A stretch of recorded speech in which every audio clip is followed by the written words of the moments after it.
Hello there. Thank you for inviting me into your eardrums. I'm Sarah Wendell. This is episode number 528 of Smart Podcast Trashy Books. Tara Scott is joining me to talk about A League of Their Own, the TV show. You might have seen her review. You might have seen people talking about it online. It's wonderful. We're going to squee about it, and do not worry, we have no spoilers.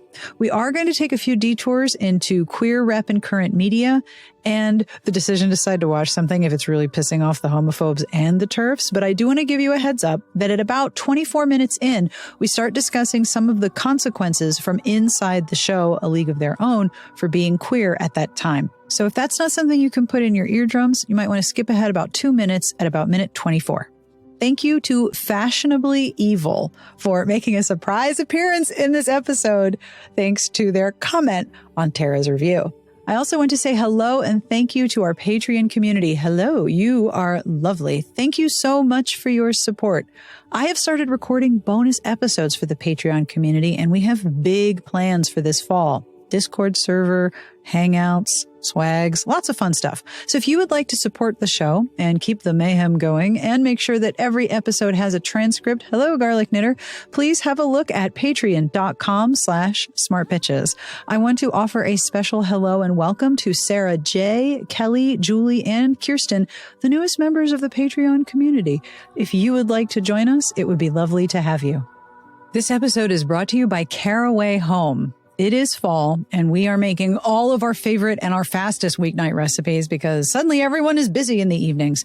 And now that we've been using our Caraway Home cookware for 2 months, I cannot tell you how much we love it. Our pots and pans were probably 25 years old, and the nonstick no longer qualified as nonstick. And we both cook a lot, so our cookware gets lots of use. Upgrading to Caraway Home has been astonishing. We ordered the entire cookware set in navy. There's a fry pan, a saute pan, a saucepan, a Dutch oven, and lids, and it comes with storage. I love this part so much. Every set comes with easy access storage solutions, so no stacking is required and you don't rub off the finish.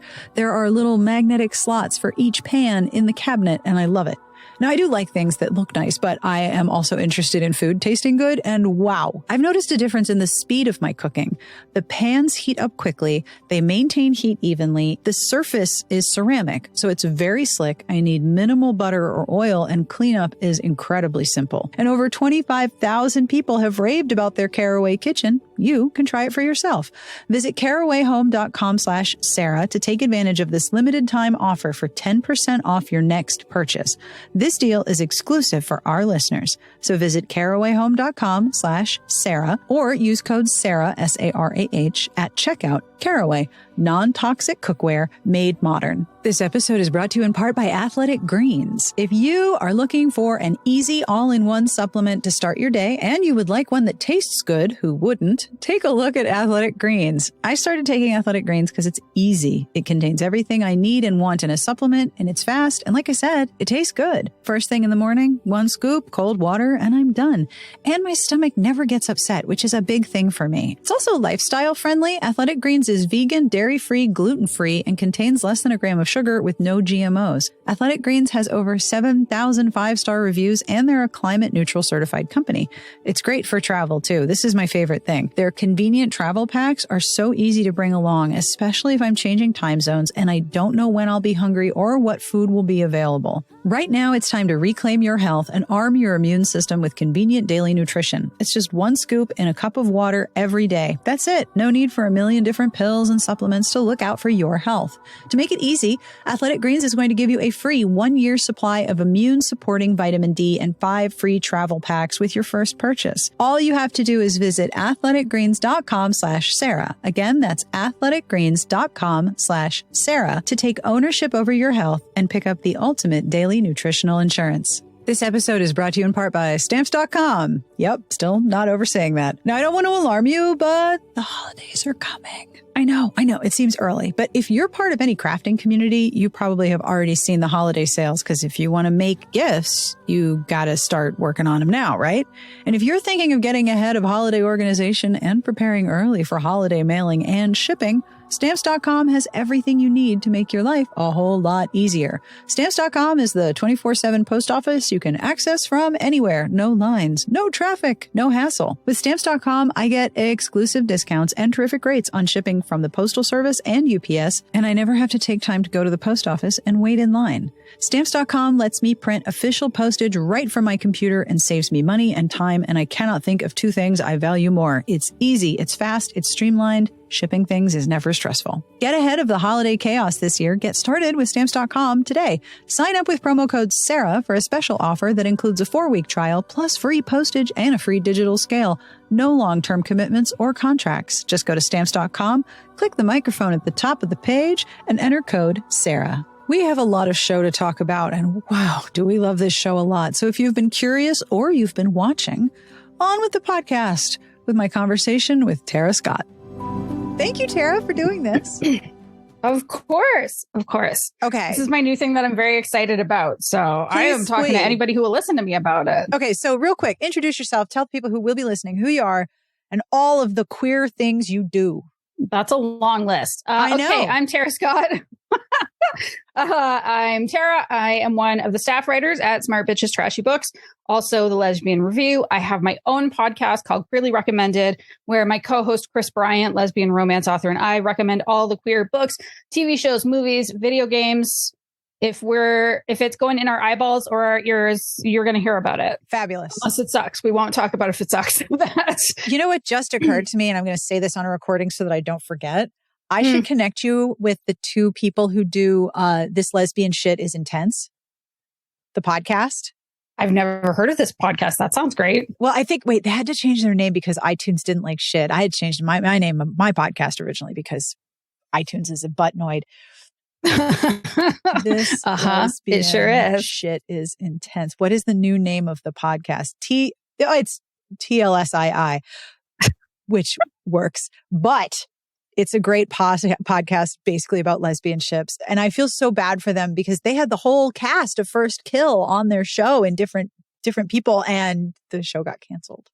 They're very sad about that. They should still be pushing it because that's what people want. Like Chris and I were just talking in a recent episode about that. And it's like, are we like, there's all this extra representation happening. You know, League of Their Own is a great example, but are queer projects getting canceled super quickly? What's happening there? Like, gays are still getting buried. It happened with Killing Eve. Yeah, just a little bit. That Killing Eve, did Killing Eve like hire Game of Thrones writers? Is that what happened? Well, the thing that I found most interesting and most telling was that when Jodie Comer and Sandra Oh were doing promotion for the finale, you could tell they were very like, we hope people like it. We're so sorry. Like the vibe was very like almost apologetic. And we know people are going to be upset. They were wincing. They were smiling with all of their teeth showing like... And all the fear behind their eyes. Yes. Yeah. And rightly so. They should have been. And it's not their fault. They're not the writers, but. Yeah. But it's hard to be like, we know that this is going to go so badly and nobody else knows except us badly it's going to go. We're really sorry. Yeah. Someday there will be a whole channel of actors doing one-shot wrap-ups of shows that ended badly. Wouldn't that be amazing? Well, I mean, that would be incredible. But in the meantime, I guess we all have fanfic. That is why we have AO3. Yeah. So let's talk about good queer stuff. Yes. So is A League of Their Own absolutely your new complete obsession? You want to rewatch it? You just want to think about it? Is this like your new, is this your jam, your Cooley, your reduction? It is. And it is. And that's the thing that's hilarious is that I don't give a shit about baseball. I never have. I think it's boring. Well, I mean, you're in Canada. You're obligated by birth to care about hockey. That is the rule. I don't care about that either. I'm very bad at this. Somewhere, Mountie and their horse are very mad. But you don't give a shit about baseball, and you are all about this show. I'm all about the show. So I finished it. I watched a documentary immediately that I felt like was adjacent to it. Right. I've already started watching it again. And to prep for this conversation, I had an edible and watched the finale again last night and cried again at all the same spots. Which is really funny because I cried at the end of this, but I also will cry instantly at the end of the movie, A League of Their Own, when Gina Davis is aged and she comes across the picture of Tom Hanks's character who has since died. And there's that super schmoopy Madonna song. That's it. I'm crying. That's all. I'm sorry. Yeah. I'm done now. And it's the same thing. Like, well, how many decades later and you're pressing on that same button? Nice job, show. So let's do like sort of an overview. I did some quick research. This show has more than 6,500 reviews on Amazon with a 4.5-star average, 93% on Rotten Tomatoes. And when your review posted today on the site, Fashionably Evil was like, I was hoping for a thread about A League of Their Own. Oh my God, I have a show hangover. And I was like, that's really funny because so do Tara and I.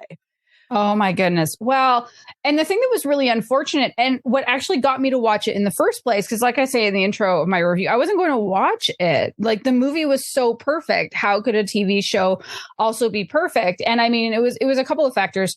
The one that I did get into was just everybody was talking about it on my Twitter. Every queer woman on my Twitter was freaking out and I started to get FOMO. But the other thing was that it actually got review bombed by homophobes.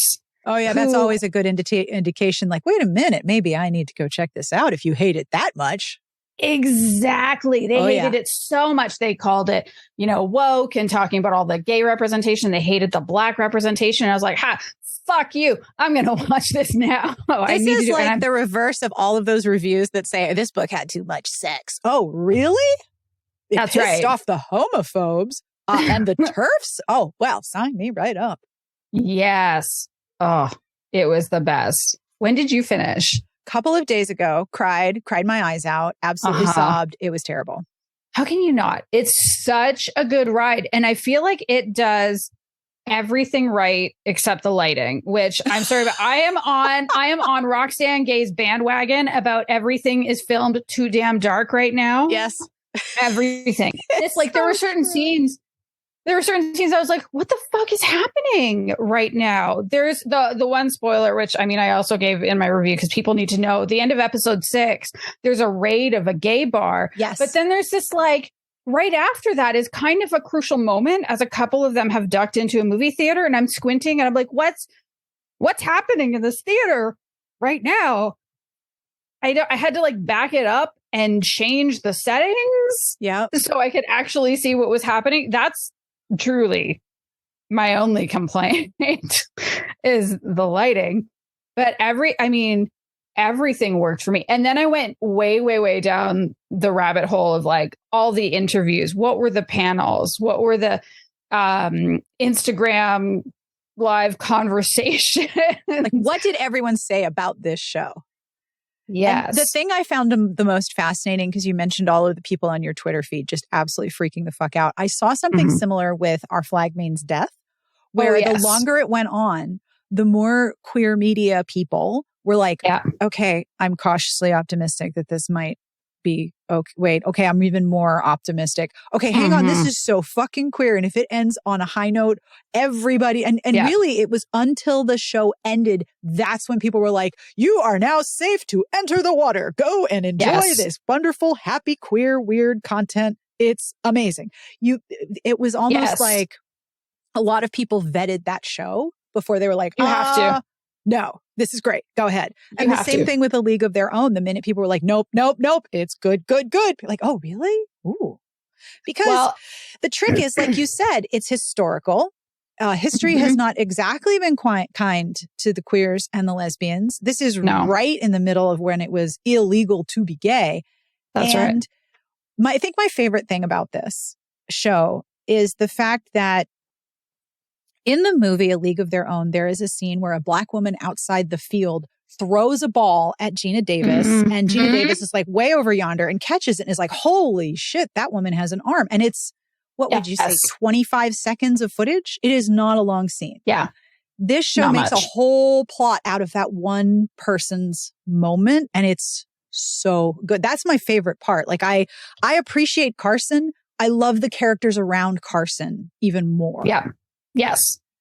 Well, oh my God, I want to go in 5 different directions since you said that. And I just got all these like little goosebumps, like, you're ready. Go talk about it. So, I mean, the thing that I love about Carson mostly is I went back and read my review again this morning just to kind of prep because I couldn't watch all the other episodes in between. So it's like, what is the platonic ideal of my thoughts about this thing? Because I jammed all of it into that review. And it's like, it's a great review, by the way. It is fabulous. Like you and I were going to review it together. And I was like, girl, you do not even need me. This is awesome. We're going to run this. Thank you.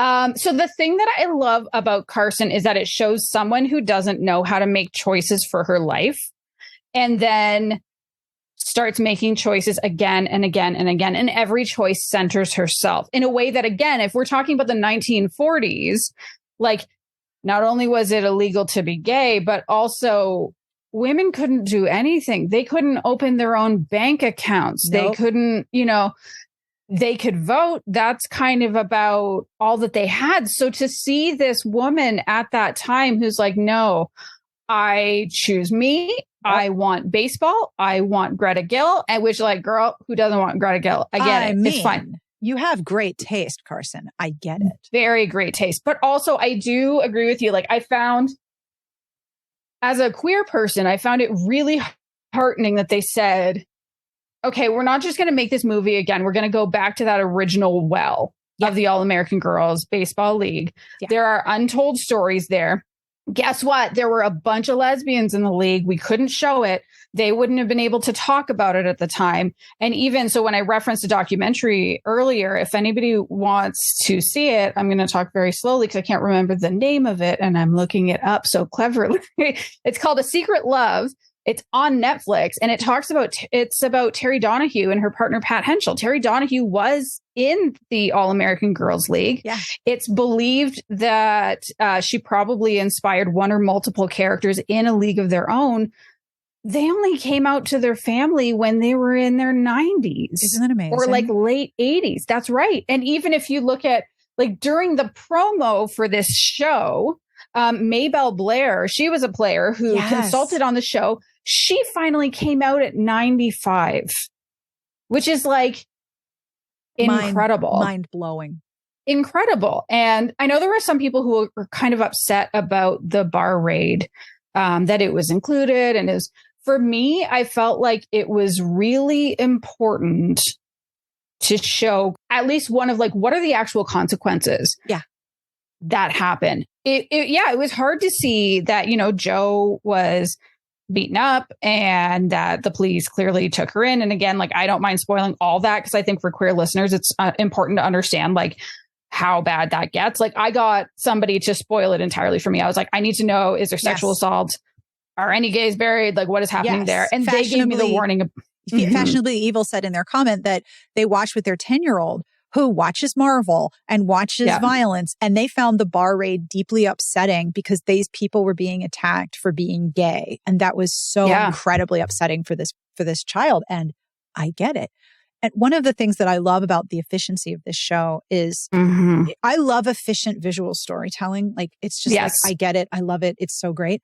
And there's 2 moments. And one of them is the bar raid because you have this creation of this community that is very, very special and new. And they all are aware how weird it is and how unique it is that there's a baseball league for women.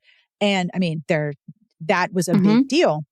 Yeah. And you have so there's 3 specific efficiency moments that I want to mention. One, the bar raid underscores how incredibly powerful and unique the safe space of the baseball league was for these women. But also the menace under which they were operating. They were in danger for being publicly queer if they chose to do so. And in the baseball league, they were on the field, they were isolated, they were protected, they were with their teams, they were on the bus, they were traveling together, they had their own family. They were still in danger. Yes. The other efficiencies that I love are one in the opening scene. The show opens with a shot of Carson's legs as she's running to catch a train. And the first thing you see are seamed stockings. And I'm like, wow. Logically, okay, I understand exactly what era we're talking about. She's running for a train in a rural place wearing seamed stockings. I don't even need to see her costume. Like I know exactly. That was I love that so much. I love visual storytelling like that. And the other thing, it's your turn to bring the pie.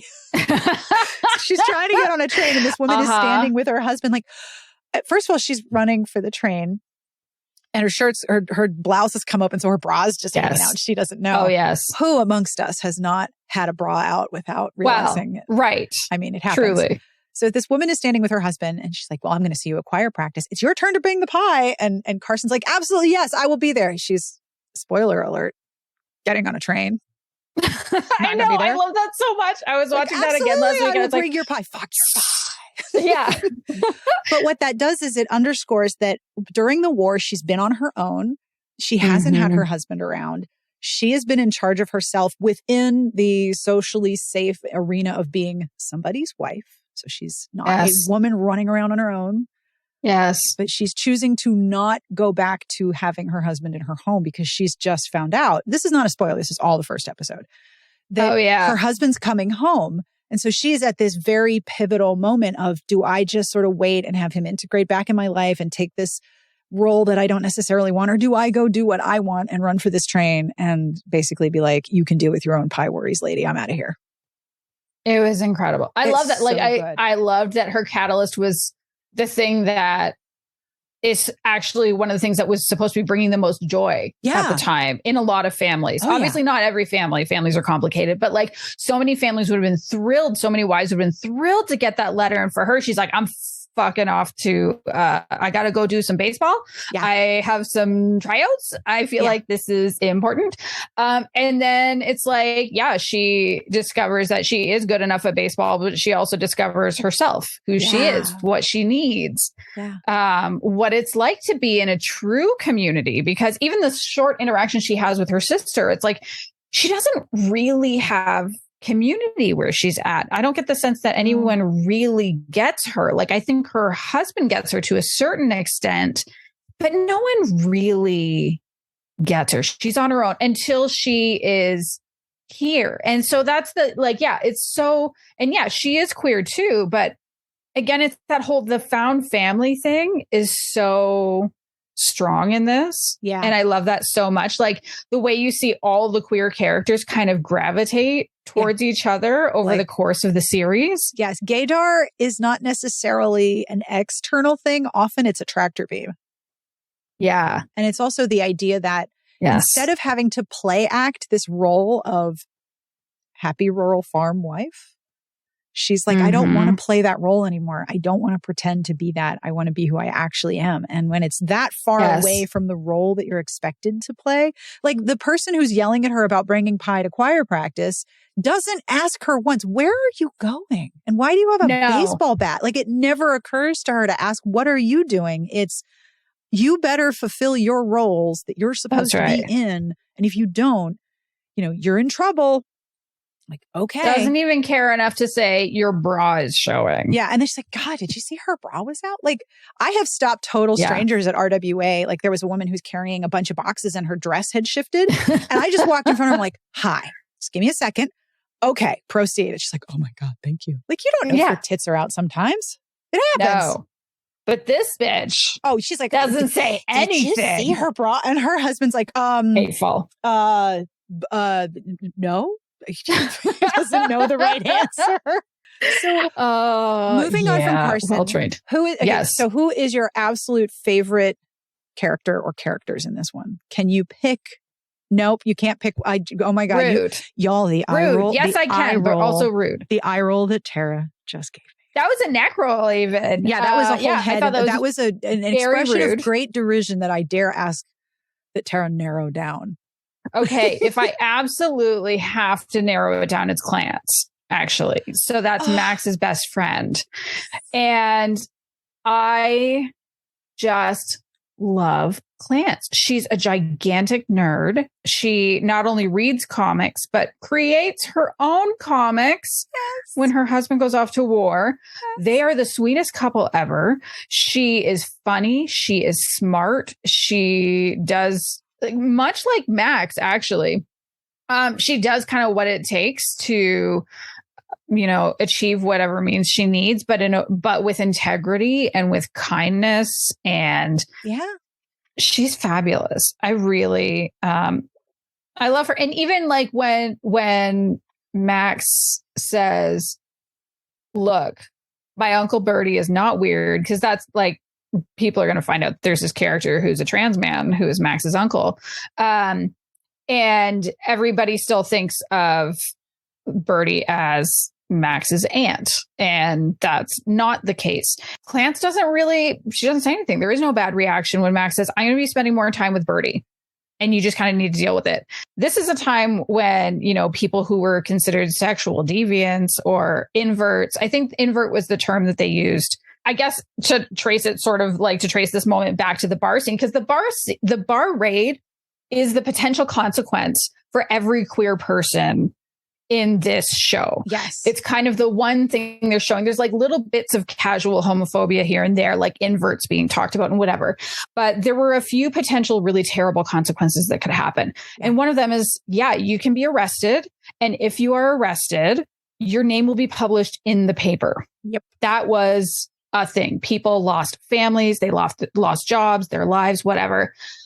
But a lot of women, I know this more about women. I don't know if it's the case for men. It's possible it was happening to men too, but I didn't do any research on that. But like for sure, women ended up in asylums and getting lobotomized or having electroshock therapy. We have to zap the queer out of you.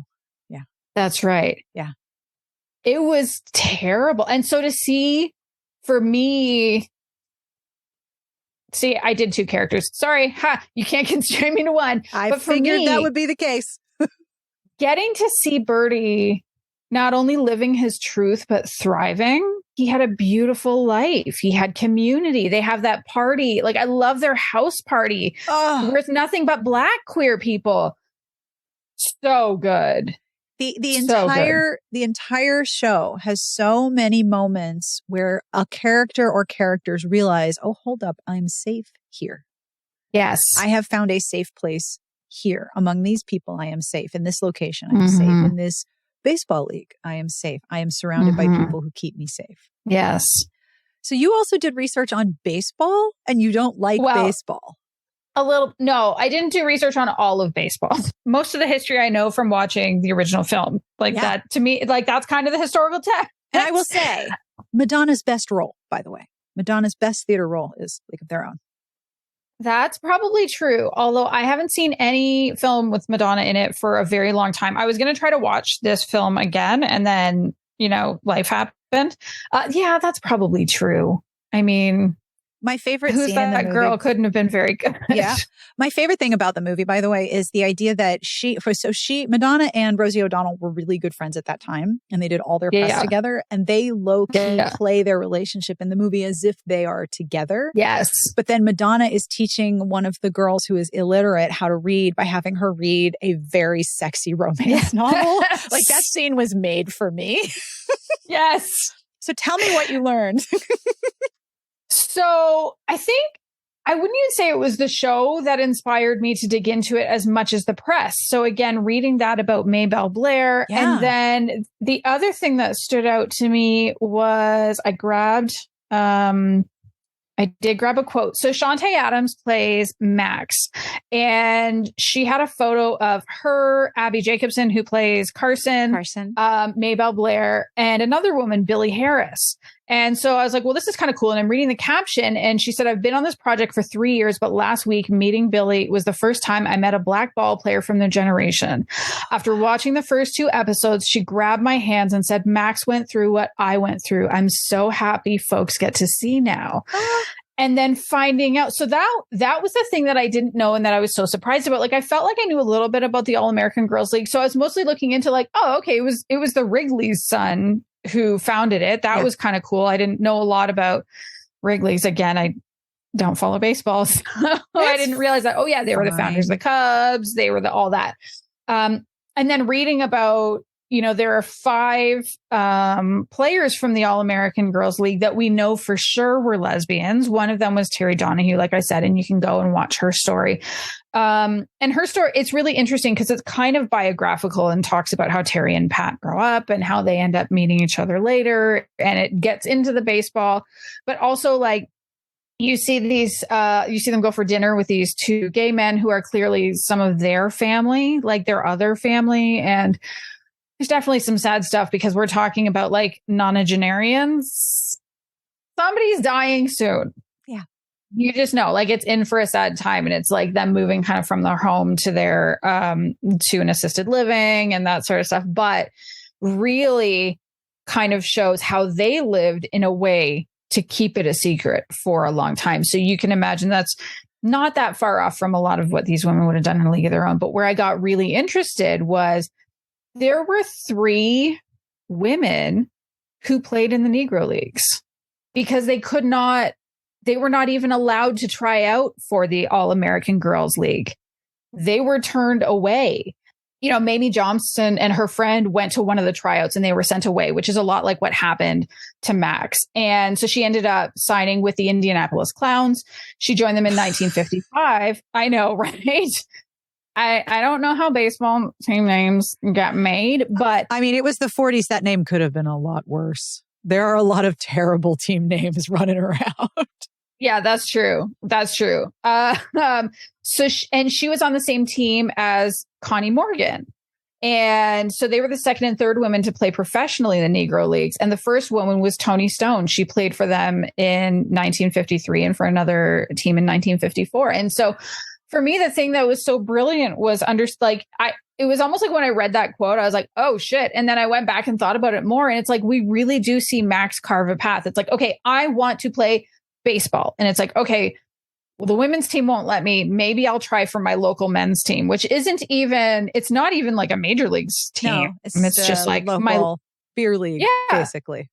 Well, first she gets ignored and then she's told, we can't even consider you unless you have a job. So she gets a job at a screw factory, which has been repurposed to build stuff for the war. Yeah, it's been commissioned for munitions, I think. And then she's like, how about now? And is still not treated very well and gets pulled in almost as a stunt. Yeah. As a favor from this woman that she had banged the night before, who is a pitcher for this Black League and gets to prove herself and gets invited to the team. And it's so like, there were women that actually did that. Yeah. They got brought into like Black men's teams because they were that good. Yep. And I just found that incredible. So yeah, like you, like seeing that 30-second clip from the original film spun out into its own other storyline showing there were incredible Black female baseball players at the time that maybe they didn't get to play in this league, but they are important figures in our sports history and we can't forget them either. Absolutely. And there is so much American and Canadian history in this series. Yes. Like Fashionably Evil. I'm going to have to give Fashionably Evil like a credit on this episode. Thank you for your comment. But Fashionably Evil mentioned that Kelly McCormick, who plays Jess, insisted that her character be from Moose Jaw because of the town's queer history. Apparently, Moose Jaw hosted a lesbian parade in the 1940s and had a thriving and diverse sex worker community. So first of all, I know that when you think about vacation, what you think about is Saskatchewan. Oh, every time. Absolutely. I think about it and then I know, and then I don't do it. Sure. But it kind of sounds like going to Moose Jaw. This sounds pretty cool. Well, and I think I'm trying to remember where Terry Donahue is from. I think it's from somewhere around there. The problem is when you look it up, it brings up an American football coach first. Well, I mean, you have to find the baseball one. Right. Mm-hmm. Yes, because she was Canadian. Yep. And a lot of very casually, thoroughly Canadian people in the show. And I just I just love that because it shows I know people were willing to undergo a lot of discomfort, hardship, travel, and expense to try to play baseball professionally. It was their only chance. Yeah, it's really and amazing. I did love Jess. That's one of the things that I really liked about this is that too is like kind of that range of how queer women presented. And you see Jess and Lupe and Joe are all, they're all butch women. They're all, they prefer the pants and the whatever. And, there was a reason why they had charm school for these women, because that was also the time, like, that was why they were finding them for wearing pants. Like a thing that happened with the bar raids at the time was it gets referred to as what's it called? It's like the 3 article of clothing rule. Yeah. Something like that. Yeah. Which was not even, you can't be wearing pants. It's not even a real law. So like if a woman was caught, and it was kind of like a spin off of masquerade laws from I think like the late 19th century. And it was just like, hey, you're wearing pants and a shirt. Guess what? You're going to jail and we're going to publish your name in a newspaper. Yeah. And, for some of these women, it was still important. Like Jess wears pants the whole series. Yep. She wears a skirt at the beginning when she has to for charm school so that she can pass. Yeah. But after that, no, she's, in her tank tops and pants with a cigarette hanging out of her mouth. Yep. And just looks like totally cool butch present, which I know now we would say mask, but that's not what they would have sent then. Yep. And it's fascinating because you can look at that quote unquote law as, oh yeah, that's a relic of the past, but it absolutely is not. No, it is absolutely not a relic of the past. And I love a show that can have a viewer potentially look at this and say, wow, that's really fucked up. Hold up. That's still happening. Well, and I think that's why it was actually so important that they at least indicated how dire the consequences could be at that time for being discovered as a queer person. Yes. Because unfortunately, there are some people in this world and most vocally in your country that are trying to push for a return to this time. Yeah. We could go back to very limited role for everybody. And it's under the domain of cishet white guys. Christians. That's right. Christians. Can't forget that part. Christians says no, white guys. No, you can't. Because those are the ones like they're pushing for it. Again, there is like a purposeful movement to try to make us go back to that. And we need to see stories like this and say, we are absolutely not going back to that. Yeah. We can't. Nope. Speaking of parents, what do you think of Max's parents? Oh. It's so complicated, right? So complicated. And yet it's like, oh gosh, I know that this is all out of love. This is not, I don't accept you. This is not, I must control you. I'm reading a book about, raising a child with ADHD. And one of the commentaries in the book is you need to be a shepherd, not an engineer. You may not engineer your children. That is not a thing that happens. You can't engineer your child. You can shepherd your child. You can help keep them safe and help guide them into adulthood. That's your job. Your job is not to engineer and control their kid. And they're not trying to engineer her, but they're also like, this is the reality in which you live, and we want you to have the best possible future. And we really think our way is the way to do that. Yes. So why don't you give a quick summary of Max's situation? Because I just jumped in with an answer, but didn't summarize. Oh, yeah. So Max's situation is that, this is also one of the things that I really love is her parents are successful business owners, which is fabulous. Again, just like the choice to show successful Black business people in the 1940s who are allowed to thrive is incredible. Oh, yeah. But her mom wants her to take over more and more responsibilities at the beauty salon that she owns so that eventually it will become Max's salon. Yeah. And Max just wants baseball. And so she goes and gets a job at the screw factory when she already has a job at the salon. And there's just this kind of struggle and tension between Max wanting to pursue her dreams and Max's mom thinking like, okay, but this isn't safe for you. this is not a safe situation. I have built this thing that will keep you safe. I just want you to be safe. Yeah. I want you to be okay. Exactly. Everything that Max's parents are trying to accomplish is coming from a place of love and care and awareness and accurate analysis of what the world is for her and for them and for their community. Like, they are not wrong.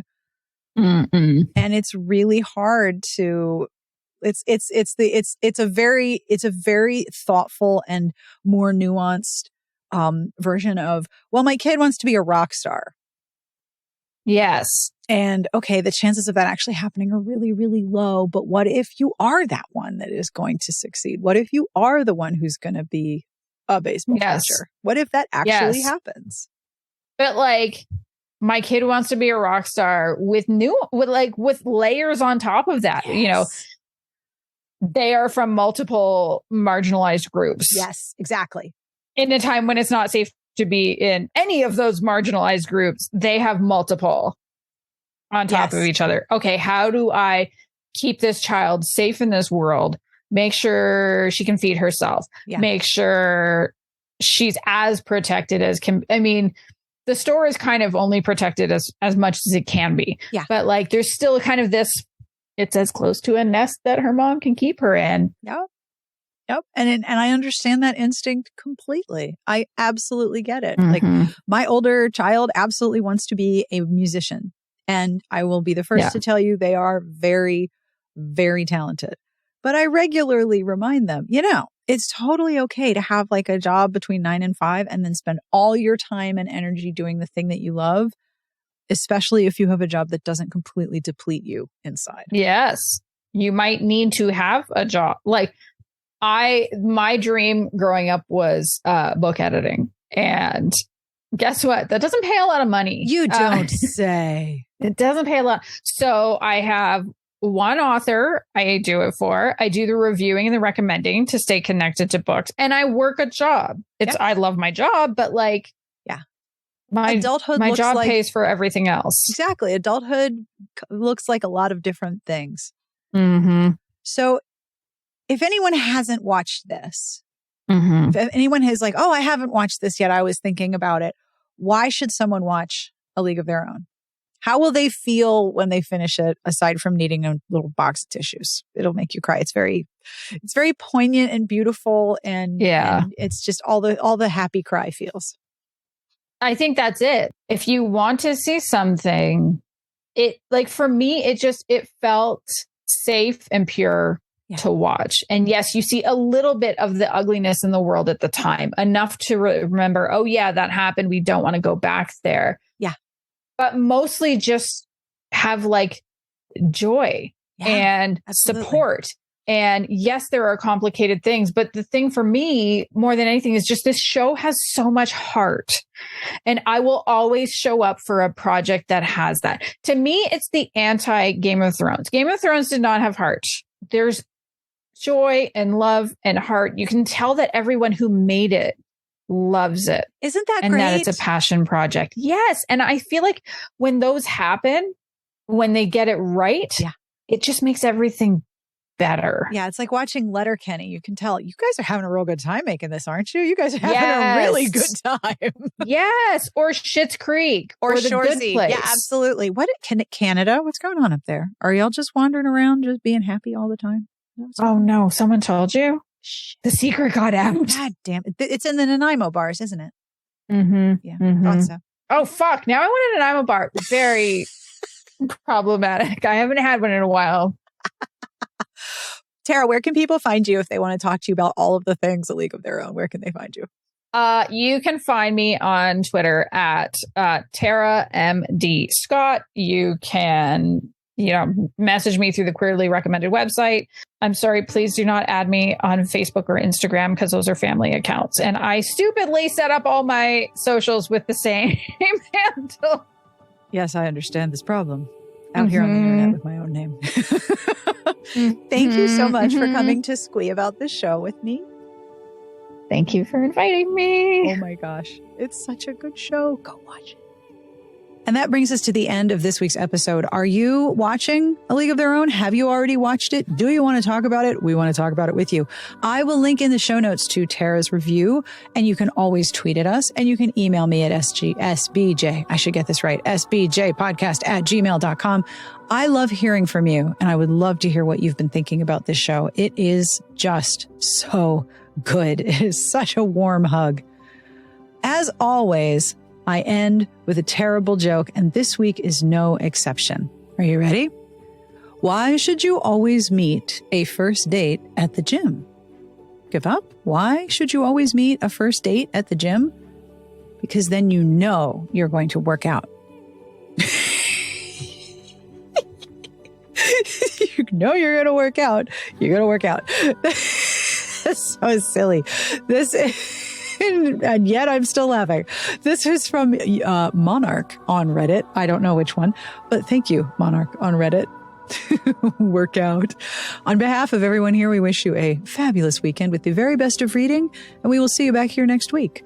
Smart Podcast Trashy Books is part of the Frolic Podcast Network. You can find outstanding podcasts to subscribe to at frolic.media/podcasts.